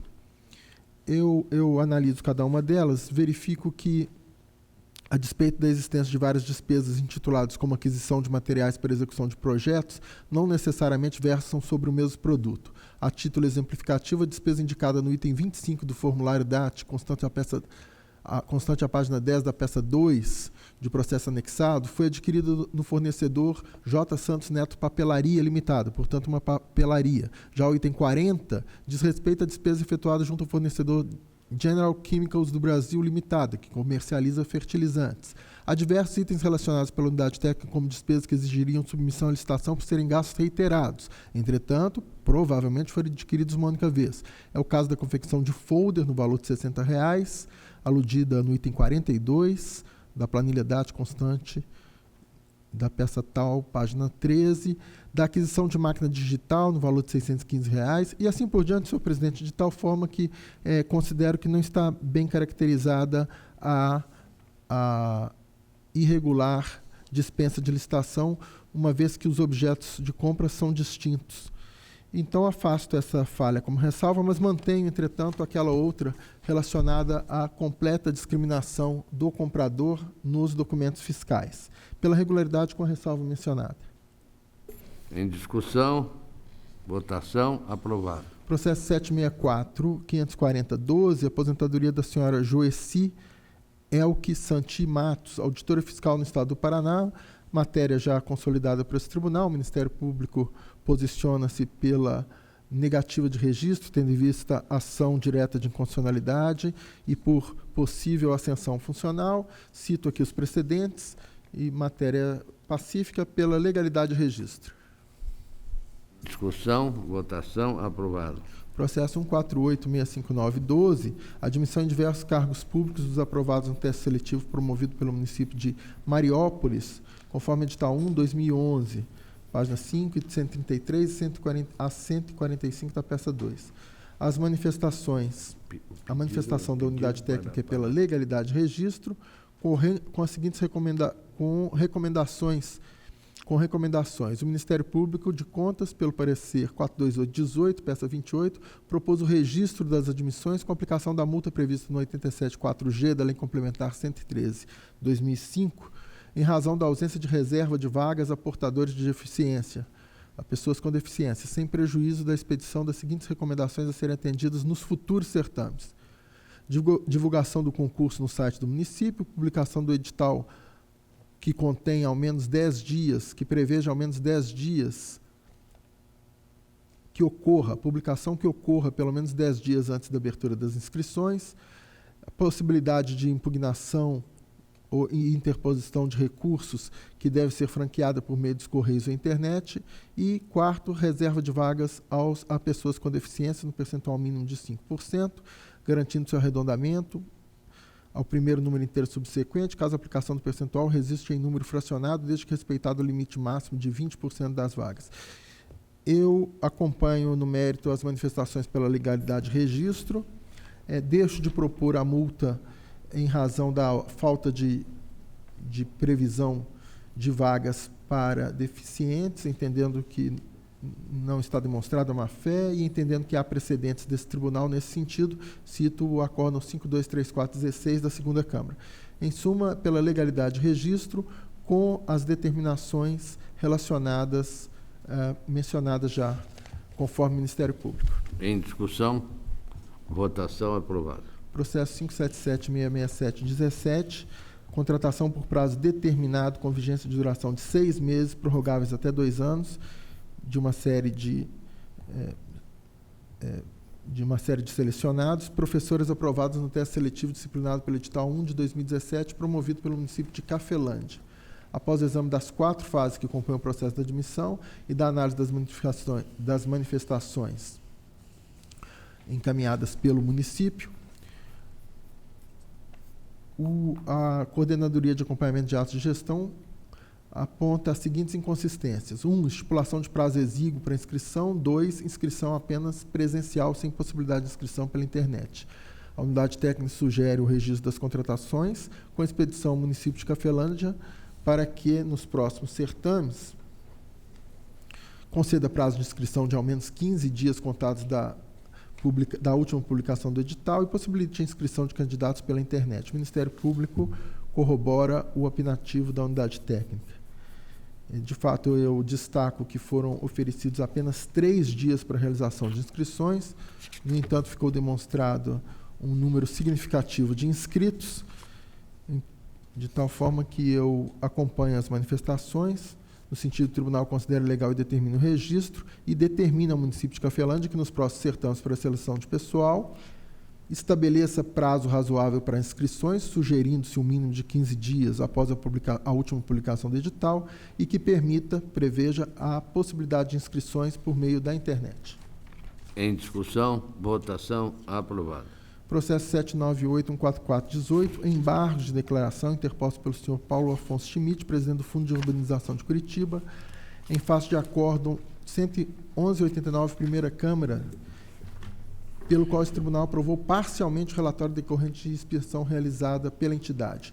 Em sua exposição, o embargante afirma que o acórdão impugnado, além de considerar irregular o achado 4, irregularidade em processo licitatório que constaram por equívoco do acórdão 243308 da primeira Câmara, relativo à prestação de contas do exercício de 2005 da URBS, mas que, na verdade, são referentes ao Fundo de Urbanização de Curitiba, processo de dispensa 20/2005, argumenta que, pelo acordo embargado, foi-lhe aplicada multa e foi emitida em seu desfavor declaração de inidoneidade.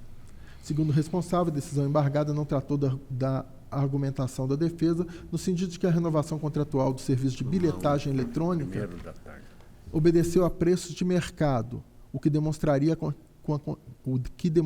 que a continuidade do serviço atendeu o interesse público, pois evitou a interrupção do serviço. Eu verifico que, na verdade, não há omissão, obscuridade ou contradição a ser sanada. Na verdade, o acórdão não imputou multa, nem declarou a inidoneidade do responsável, considerou irregular o item, uma vez que o contrato assinado de maneira emergencial prevaleceu durante 9 anos.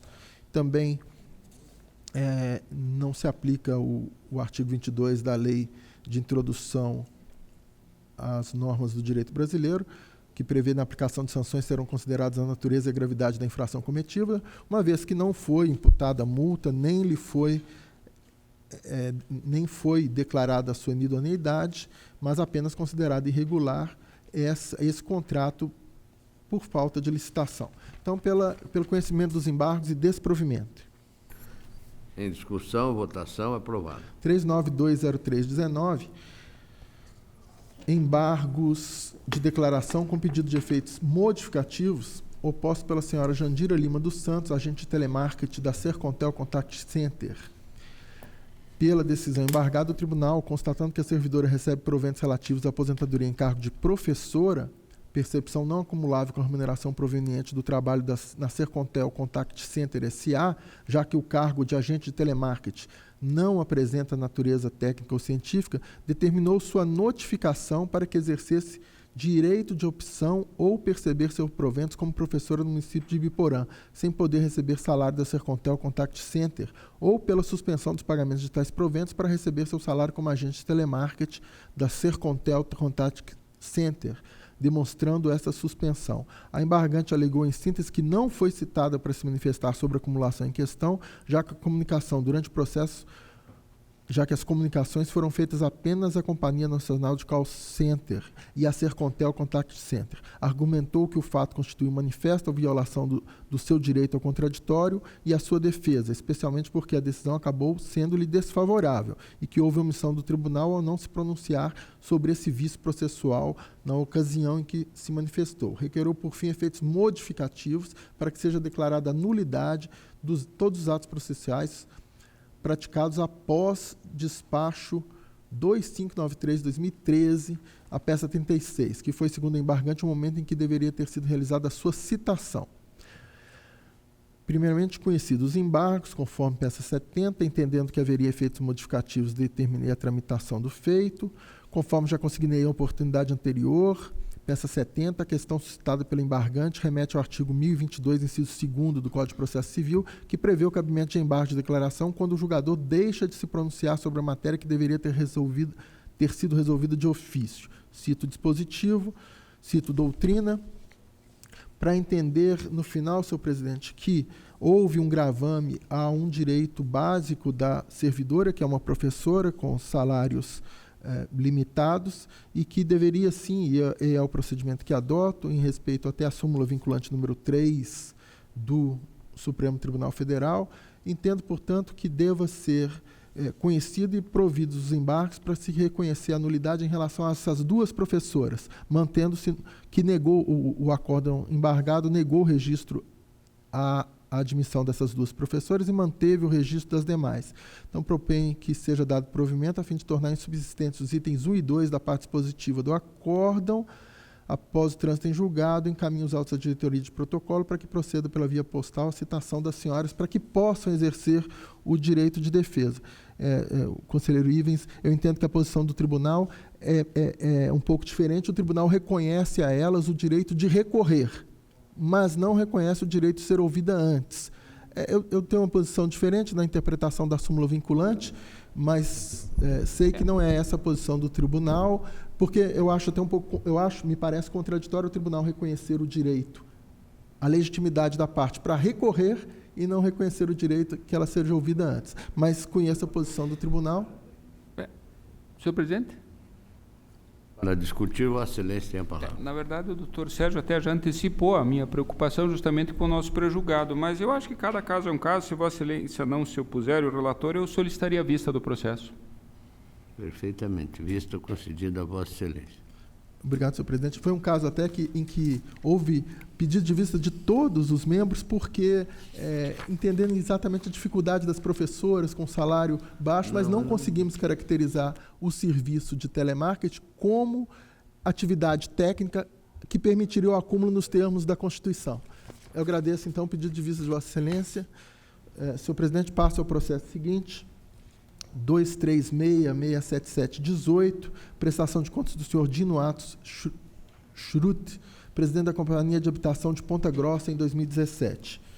Aqui as manifestações são após o exercício do contraditório, as manifestações são pela regularidade e também o voto, a proposta. Está em discussão, votação aprovada. Processo 188-919, prestação de contas do senhor Ellington Krieger, presidente do Fundo de Previdência de Rio Bonito do Iguaçu.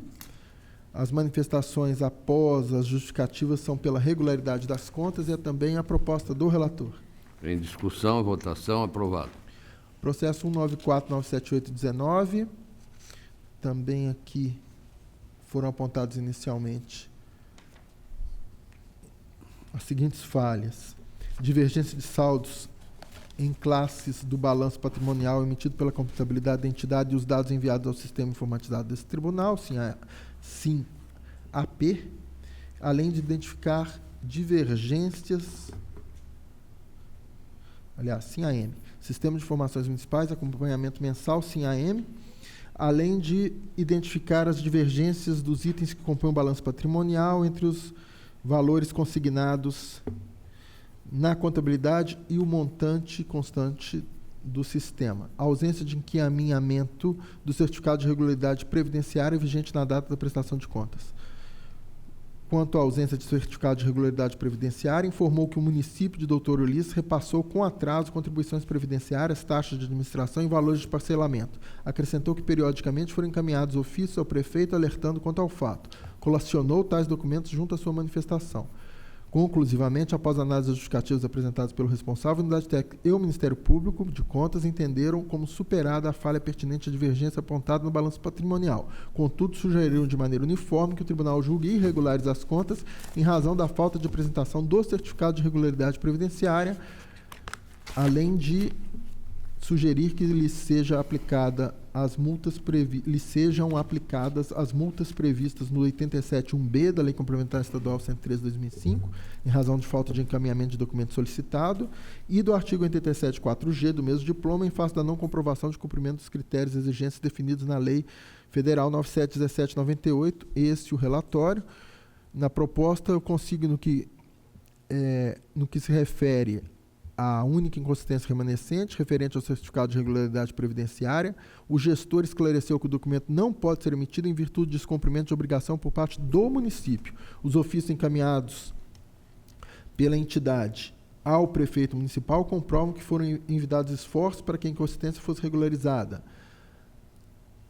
tendo o município sido perquirido e advertido quanto à resolução da questão. E aí cito os diversos documentos, ata de reunião extraordinária que demonstra que foi informado ao ministro, foi informado ao prefeito. A irregularidade é também tratada na prestação de contas do prefeito relativas ao exercício de 2018, processo 195-18419. Considerando que a falta de certificado de regularidade previdenciária advém de ausência de cumprimento de obrigação do prefeito ou do município, A inconsistência não deve ser tratada na presente prestação de contas, conforme já entendeu este tribunal. Cito então o precedente, entendendo, portanto, que a falha exclusivamente não pode ser imputada ao gestor que fez de tudo, inclusive alertando o prefeito. Portanto, senhor presidente, senhores conselheiros, a proposta é pela regularidade das contas. Em discussão, votação, aprovado. Processo 209.983/19, prestação de contas das senhoras Leide Cordeiro Ninello e senhora Tânia Maria da Silva, presidentes do Instituto de Previdência do município de Itaguajé, nos períodos de 1º de janeiro a 30 de abril e 1º de maio a 31/12/2018. Após as justificativas, a Coordenadoria de Gestão Municipal e o Ministério Público propõem que o tribunal julgue as contas irregulares em razão da falta de certificado de regularidade previdenciária. É a mesma questão do anterior, ficou demonstrado que a falha decorre de falta de adoção de medidas para pagamento do prefeito. Aliás, aqui a certificação a que fez alusão o prefeito municipal diz respeito à capacitação dos membros do Comitê de Investimento e foi exigida pela portaria 519/2011 do Ministério da Previdência Social. Transcrevo o dispositivo. A leitura dos argumentos apresentados pelo prefeito nos autos de sua prestação de contas, de fato sinaliza que a obrigação da nomeação de membros do Comitê de Investimento com capacitação é da competência do Poder Executivo. Nesse sentido, considerando que a falta de certificado de regularidade previdenciária provém da ausência de cumprimento de ato de responsabilidade do prefeito, a inconsistência não deve ser tratada nessa prestação de contas. Cito o precedente, aqui a falha não é relativa ao pagamento, mas a de nomeação dos membros do Comitê Gestor dos Recursos Previdenciários. Portanto, pela regularidade das contas. Em discussão, votação, aprovado. Era o que tinha a relatar. Agradeço, senhor presidente. Esta presidência agradece Vossa Excelência. Tendo esgotado a pauta, deixo a palavra livre. Não havendo manifestação, convoco uma próxima reunião para o dia 10 de dezembro, horário regimental, que será a 44ª sessão ordinária desta Câmara. Levanta-se a presente sessão.